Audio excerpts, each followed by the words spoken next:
इस्लाम ने बड़ी इस बात पर जोर दिया है कि मियाँ और बीवी का बामी ताल्लुक जो है प्यार और मोहब्बत वाला होना चाहिए, ज़्यादा से ज़्यादा मोहब्बत।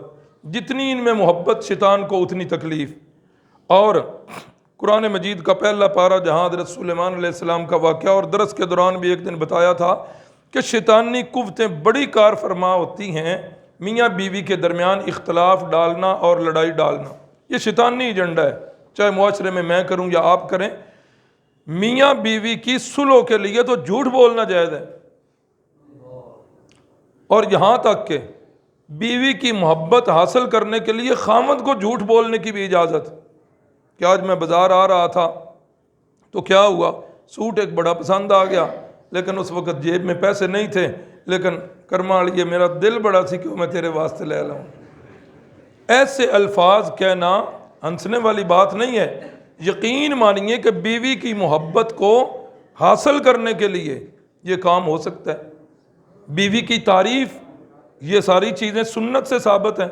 और बीवी जो है वो खामद की तारीफ़, ये सारी चीज़ें इसलिए कि मियाँ और बीवी का बाहमी ताल्लुक़ रहे, इनका प्यार जो है वो ज़्यादा से ज़्यादा रहे। इनका प्यार जितना ज़्यादा होगा औलाद पर उतनी तरबियत के असरात अच्छे जो हैं वो होंगे। बहरहाल ये एक लंबा मौजू है, इसके लिए तो मुस्तकिल मजलिस चाहिए। कहने ये लगा था कि खुदा ना खास्ता किसी मामले में नचाकी बन जाती है। हमारे मुआशरे के अंदर जो रवाज चल रहा है वो ये है कि नचाकी हुई, उधर से बीवी ने मुतालबे शुरू कर दिए और इधर से खामद ने तलाक़ें, फिर एक नहीं, दो नहीं, तीन नहीं, 100 तलाक़ें दे देते। अल अमान वल हफीज़, अदालत में ये भाई सानुल्लाह साहब बैठे हुए हैं, बता रहे थे अगले दिन कि बहुत ज़्यादा तलाक़ें जो हैं वो हो रही हैं, और अक्सरियत के मुतालबे जो हैं वो औरतों की तरफ से तलाक़ के हैं। कुरान मजीद ने शरीयत इस्लामिया में इस मामले में क्या रहनुमाई की है? हमने ये समझा कि इख्तलाफ की पहली सीढ़ी तलाक़ है। कुरान मजीद इस बात की नफ़ी करता है। कुरान मजीद कहता है मियाँ बीवी का इख्तलाफ हो जाए तो क्या करो, फ़ाइज़ूहुन्ना, ये पहली सीढ़ी। बीवी को समझाओ, खामद समझाए, बीवी की बहनें, बीवी के भाई, उसके माँ बाप, जो जो उस पर असरअंदाज हो सकता है वो सारे समझाएं, और खैर खाई का जज्बा लेकर उसे समझाएं, फॉर्मेलिटी के लिए न समझाएं। फ़ाइज़ूहुन्ना, समझाया है जी, एक दफ़ा नहीं 10 दफ़ा भी समझाना पड़े समझाओ, प्यार के साथ, मोहब्बत के साथ। फरमाया कि अगर ये पहली सीढ़ी कामयाब नहीं, पहला मरला कामयाब नहीं, दूसरा मरला क्या है, वहजुरूहुन्ना फिल मज़ाजिअ, समझाने का उस पर असर नहीं हो रहा, वो बेचारी की बिलाई मंजिल ज़रा खाली है, हाँ, तो क्या करो, वहजुरूहुन्ना फिल मज़ाजिअ, शरीयत खामद जो है वो बीवी से अपना बिस्तर जुदा कर ले, खर्च सारा देना है, वो जो हकूक़ हैं ज़िम्मे वो पूरे करने हैं, रिहाइश देनी है, खुराक देनी है, लिबास देना है, इलाज मुआलजा, वो सारा कुछ करना है, लेकिन बात ज़रूरत के मुताबिक करो और अपना बिस्तर अलग कर लो। और तो मैं नहीं, एक वाक़या ज़रूर सुनाऊंगा। मेरे साथ एक साथी पढ़ने वाला, इतने हालात कशीदा, इतने हालात कशीदा के बाद तलाक तक पहुँच गई। अब जिस वक्त मैंने ये आयत निकाल के समझाई, मैंने कहा शरीयत ये बता रही है समझाओ, कहता है समझाने वाली तो आखिर कर दी। मैंने कहा दूसरा मरला ये है, तीसरा मरला है मारो। उसने कहा मार भी बैठा हूँ, 2-3 दफ़ा मार चुका हूँ। मैंने कहा ये दूसरा मरला जो है इस तरह अलग करने वाला, सरगोदे का मेरा साथी था, कहता ये नहीं हुआ। मैंने कहा कुरान का हुक्म है, इसको करो तो सही। अल्लाह के घर में खड़ा हूँ, मुसल्ले पे खड़ा हूँ, अल्लाह झूठ से महफूज रखे। आज वो साथी दुआएं दे रहा है, कहता है मेरे घर को उजड़ने से तूने बचाया। मैंने कहा मैंने नहीं, अल्लाह के कुरान ने बचाया। ये जिसने हमारी बॉडी जिस्म बनाया है ना, इसके अंदर उसने क्या चीज़ें रखी हैं वो बेहतर जानता है, और ये तब भी सही चलेगा जब कुरान वाली हिदायत के मुताबिक इसे चलाएंगे। पहला मरला समझाओ, दूसरा मरला खामद अपना बिस्तर अलग कर ले। इससे भी मुद्दत गुजर गई है, कई महीने गुजर गए हैं, कोई असर नहीं हो रहा, मंजिल ज़्यादा ही खाली है। फरमाया वज़रिबूहुन्ना, तीसरा मरला ये है उसको मारो। क्या करो, मारो, लेकिन मारने की शरीयत ने हदें बताई हैं। नंबर 1 मुंह पर नहीं मारना, नंबर 2 लाठी के साथ नहीं मारना, नंबर 3 ऐसे नहीं मारना कि जिस्म पर कोई निशान पड़ जाए, नंबर 4 हड्डी नहीं तोड़नी, यानी ये सारी कैदें मुताला करने से पता चलता है ऐसी मार हो जिस मार में डरावा ज्यादा हो और मार थोड़ी हो। ये तीसरा मरला। हमारी पंजाब असम्बली के अंदर कानून पास हुआ था क्या कि जो बंदा औरत को मारेगा उस पर पर्चा हो जाएगा, याद है आपको? अल्लाह का कानून क्या है कि उसको मारने की इजाजत है 2 मरलों के बाद, शर्तों के साथ। लेकिन अल्लाह के कानून के बिल्कुल मुतजाद जब कानून बने, अब बनाने वालों ने उस एक्ट का नाम क्या रखा? तहफ़्फ़ुज़ हकूक़ निस्वां। कि औरत को हम तहफ़्फ़ुज़ दे रहे हैं कि जो खामद औरत को मारेगा उसको क्या होगा? पर्चा होगा। बज़ाहिर ये औरतों के लिए बड़ा खूबसूरत झांसा था। यूं समझ लो गोल्डन कैप्सूल खौल सोने का और अंदर जहर। औरत बेचारी भोली बाली इस झांसे में आ गई जी, हमारे तहफ़्फ़ुज़ हकूक़ का कितना तहफ़्फ़ुज़ ये तंजीमें कर रही हैं, लेकिन उसके अंदर जहर क्या थी? सबसे पहला जो पर्चा हुआ, गालबन पीर महल में पहला पर्चा हुआ, औरत को मारा, खामद पर पर्चा हो गया। 3 दिन के बाद जमानत करवा के आया, आते ही पहला काम उसने किया कि बीवी को तलाक दे दी। अब मुझे आप बताएं, तलाकशुदा बीवी के साथ मैं शादी करने के लिए तैयार नहीं हूं, मेरा बेटा शादी करने के लिए तैयार नहीं, मैं अपने भाई की शादी के लिए तैयार नहीं हूं। अब वो तलाक याफ्ता मुतलका औरत मेके पर नहीं मुआशरे पर बोझ बन गई। अब उसका बोझ कौन उठाए? भाइयों अब आप बताओ, औरतें भी सुन रही हैं, आपके हकूक का तहफ़्फ़ुज़ जितना कुरान मजीद ने किया है, अल्लाह की कसम किसी और दीन के अंदर इतना औरतों का तहफ़्फ़ुज़ जो है वो नहीं किया गया। औरत तो बेअसरा हो गई इस कानून से। अल्लाह अकबर। तो पहला मरला क्या है? ऊंची आवाज़ से समझाना है औरत को। दूसरा मरला बिस्तर अलग करना है। तीसरा मरला मारना है।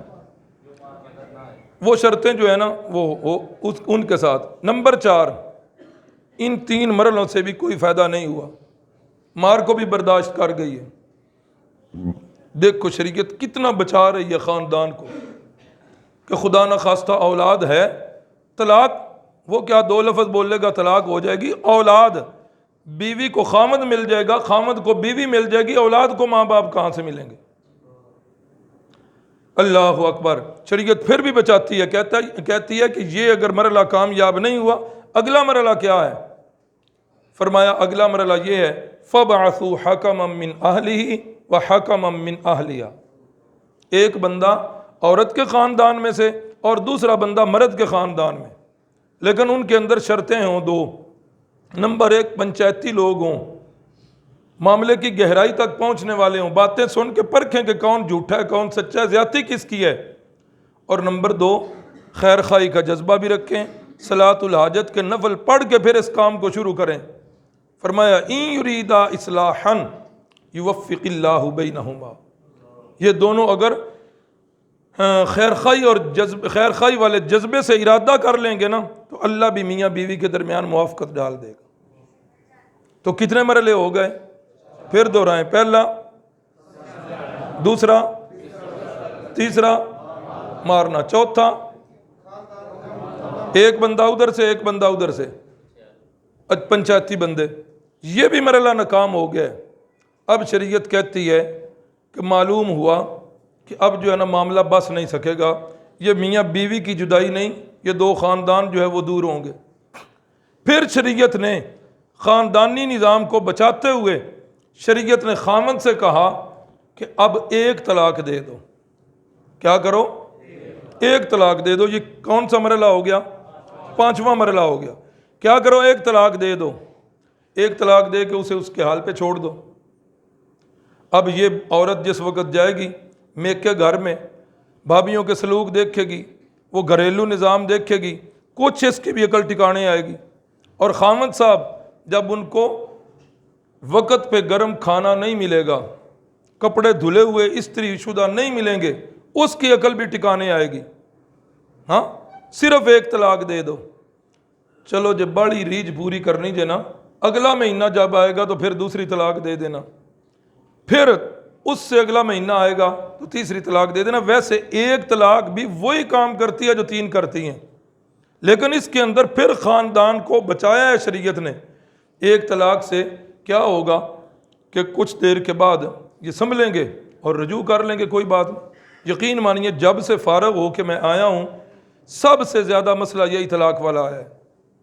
अब शरीयत 5-6 जो है सीढ़ियाँ बता रही हैं कि ये तलाक से पहले, लेकिन हमने क्या किया, पहला कदम रखा पहली सीढ़ी पे, बल्कि नहीं फर्श पे, और दूसरा कदम जाकर रखा 7वीं सीढ़ी पे। तो फिर दरमियान वाला मरला ख़राब होना नहीं तो और क्या होना है। और निकलते सिर्फ ज़्यादा से ज़्यादा 10-15 दिन पजदे ने कि हुण की करो जी। लाना चाहते हैं सिर्फ किसी मौलवी का कंधा मिल जाए, कौन जो है इसको हलाल कर दे, फिर नहीं उसमें मसलक देखना नहीं मजहब देखना, बस जेड़े 3 तलाकां तो बाद हलाल कर दें वो ही चंगे लगते हैं। इन्ना लिल्लाहि व इन्ना इलैहि राजिऊन। इसके अंदर नफसानी ख्वाहिश की इत्तिबा है भाइयों, मसल की बात नहीं। इसके अंदर नफसानी ख्वाहिश पर बंदा चल रहा है कि समझ चुका है कि मैंने इसको लाना ही लाना है, बिरादरी ने मजबूर कर लिया, लेकिन अब कंधा कोई इस्तेमाल करना चाहता है, किसी मौलवी का कंधा मिल जाए जो मुझे इतना लिख दे कि कोई बात नहीं खैर है तू ले आ वापस। तो बहरहाल अर्ज़ करने का मकसद ये था कि आप अल्लाह के इन बनाए हुए असूलों को मद्देनज़र रखें। हमारे यहाँ ये मिजाज है, वो पहले लोग देखते रहते हैं, पता होता है मियाँ बीवी का इख्तलाफ है, तमाशा देख रहे हैं, जो ही तलाक़ें हुई हैं अब वो सारे दोस्त, अब बिरादरी ख़ानदान सारा अंदर, नहीं जी सुलह करो जी, नहीं तो पहले सुते हैं सब। पहले अपना किरदार अदा करना चाहिए था ना, लेकिन पहले हम खामोश बैठे रहते। ये 1-2 मसले ज़रूरी थे।